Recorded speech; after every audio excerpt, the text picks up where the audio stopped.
Fala, meus queridos estudantes, tudo bem com vocês?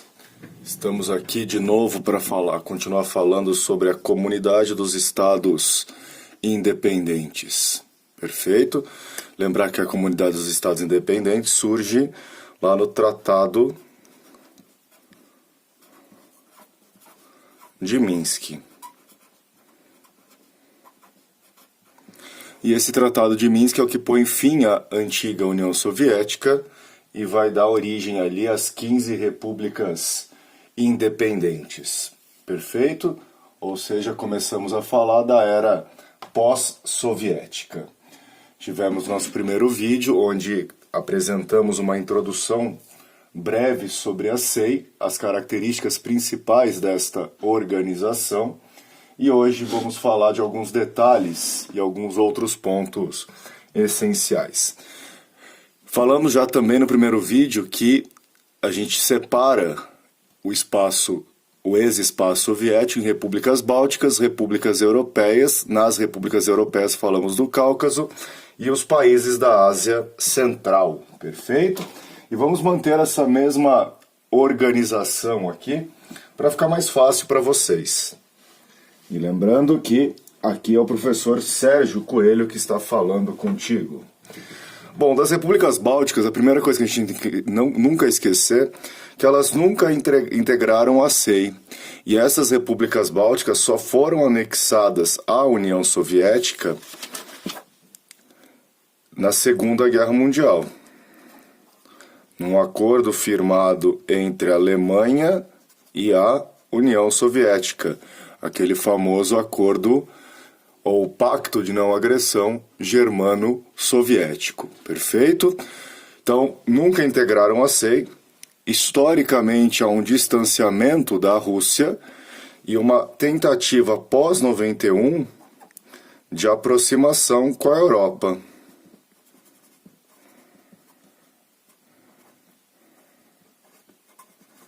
E essa aproximação com a Europa se materializa quando esses países, a Estônia, a Letônia e a Lituânia, são aceitos na União Europeia e também compõem a zona do euro. E aí vale a pena a gente resgatar um pouquinho do que vimos sobre a Rússia, que a Rússia ela é escrava do seu próprio território. Por que ela é escrava do seu próprio território?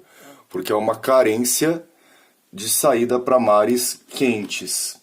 Perfeito? E aí, essas repúblicas bálticas cumpriam exatamente essa função. Então, quando a Europa se aproxima das repúblicas bálticas, ela está promovendo um isolamento destas repúblicas em relação à Rússia e também da Rússia em relação aos mares quentes, principalmente ao Mar Báltico, sobrando apenas Kaliningrado, que é um reduto russo às margens do Mar Báltico. Tranquilo?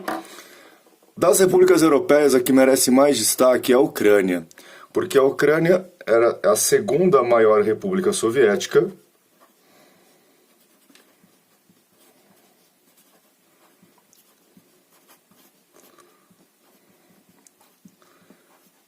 ela fica com grande parte do arsenal bélico da antiga União Soviética.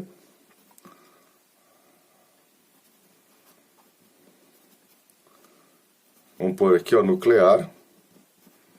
Obviamente que a maior parte desse arsenal militar fica com a Rússia, mas outra parte do arsenal fica na mão da Ucrânia. Perfeito? Lembrar da Ucrânia também pela tragédia de Chernobyl e pela presença de grande quantidade de solos férteis na planície ucraniana, que são os solos de Chernozion ou as terras negras. Chernozion, com TH e C, que são as terras negras ucranianas. Perfeito? Grandes reservas de carvão, característica importante, e uma rota de passagem do gás natural russo que alimenta a Europa. Então aqui, ó, em direção à Europa. Então, um país essencial para a economia e para a sociedade europeia. Perfeito? E por conta dessa posição estratégica entre a Rússia e a Europa, nos anos 2000, existem várias tentativas de tentar se afastar da influência russa. Em 2004 nós temos a Revolução Laranja,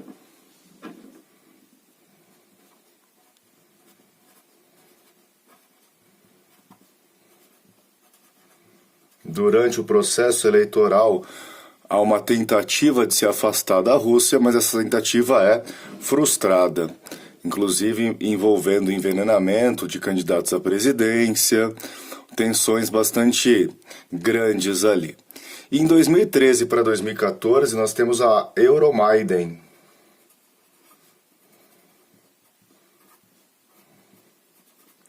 onde sobretudo jovens ucranianos ocupam a praça na Ucrânia, em Kiev, na capital, e enfrentam as forças do governo, que prometeu votar uma tentativa de ingresso na União Europeia.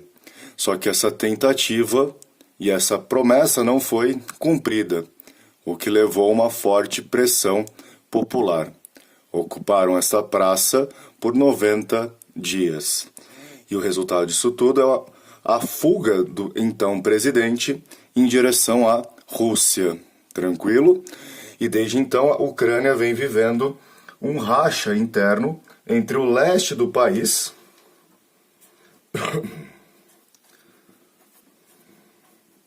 versus o oeste. Região de Donetsk, no leste europeu, do leste da Ucrânia, perfeito? Pró-Rússia. Então, lembrar que todas essas repúblicas passaram por aquele processo que a gente falou da russificação do espaço soviético. Então, forte presença de população russa no leste da Ucrânia. Outro ponto aqui, bastante interessante, já no Cáucaso, e aí eu vou adiantar para vocês aqui, o Cáucaso é uma área importante também, porque ele é rota de gasodutos e oleodutos.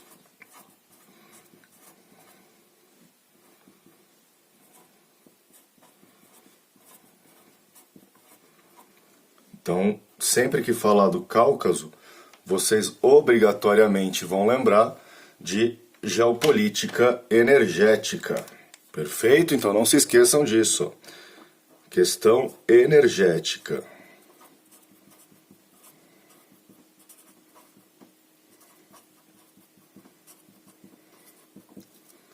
Lembrar que o Cáucaso está onde? Entre o Mar Negro e o Mar Cáspio.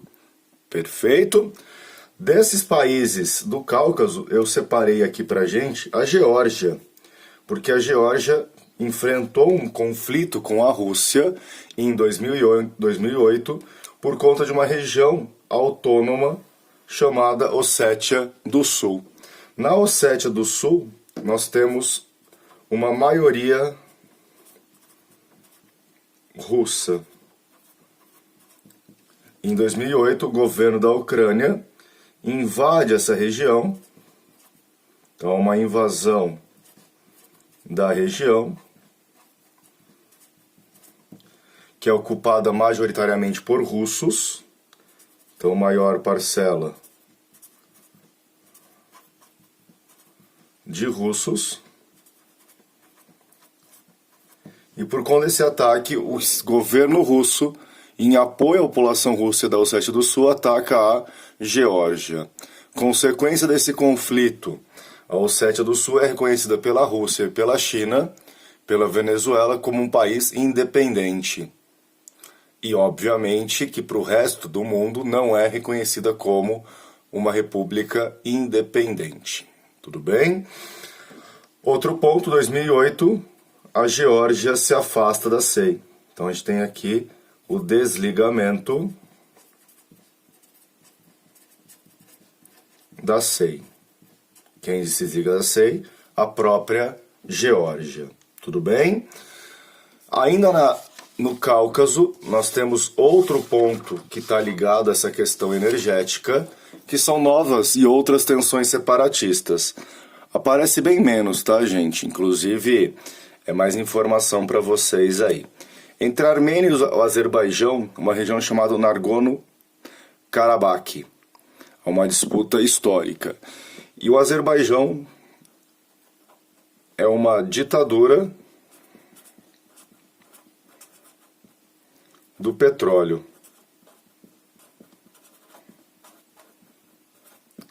Aqueles famosos governos duradouros, autoritários, com pseudo-democracias, que se mantêm, mesmo o mundo sabendo, por conta da questão do petróleo.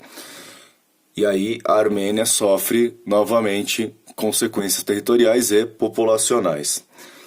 Pertencentes à Rússia, 3 regiões importantes, a Chechênia, o Daguestão e a Ingushéia. São áreas da Rússia, no Cáucaso russo, que são islâmicas. Chechênia e Daguestão já envolvidos em grandes conflitos com a Rússia durante os anos 90. E a Abcásia, que é outra área também importante na Geórgia, que já é reconhecida também como independente pela Rússia. Perfeito?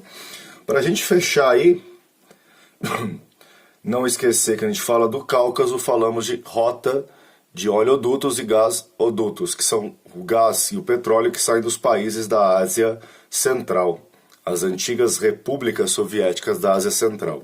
Vamos lembrar quais são? O Cazaquistão, o Turcomenistão,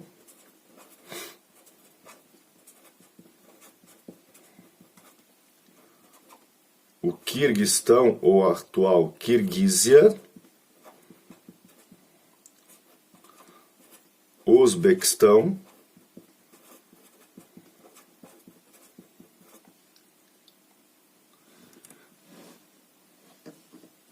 e o Tajiquistão.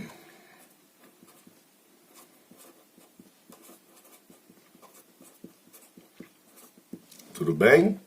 São países, na sua maioria, islâmicos, historicamente com proximidade à Rússia, o que traz para a gente uma grande parcela de russos.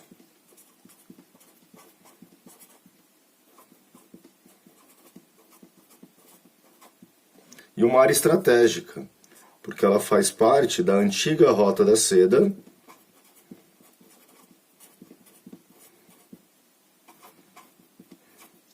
e já faz parte do projeto chinês da nova Rota da Seda. Então ela está ali numa área de influência sino-russa, perfeito? E há o risco da expansão do radicalismo islâmico, principalmente o radicalismo vindo do Afeganistão e Paquistão. São áreas fronteiriças ali à Ásia Central. Economicamente falando, e juntando com o Cáucaso, nós podemos colocar aqui, ó, reservas de gás natural,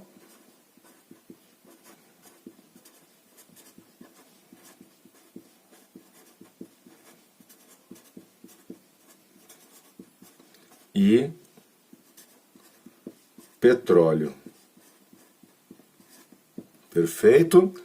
Isso acaba colocando esses países pouco comentados internacionalmente, principalmente aqui no Brasil, como área estratégica para o crescimento chinês e para o crescimento russo. Perfeito? Aquele forte abraço e até o nosso próximo encontro.